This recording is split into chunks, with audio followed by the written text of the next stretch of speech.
नमस्कार दोस्तों, आज हम बात करते हैं मैकबेरी कफ सिरप के बारे में, जो कि मैक लियोट्स फार्मासिस्ट द्वारा बनाया जाता है। अगर इसमें कंपोजिशन की बात करेंगे, ये 4 कंपोजिशन से मिलकर बना है।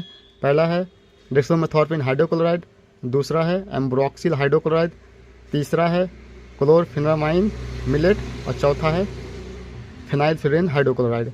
अगर इसके यूजेज की बात करेंगे कि कफ आना, गले में खराश आना, नाक से पानी आना, एंटी एलर्जिक काम आता है।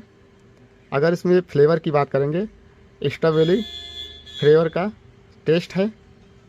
Thank you. अगर हमारी वीडियो अच्छी लगी है प्लीज़ सब्सक्राइब कर दीजिए।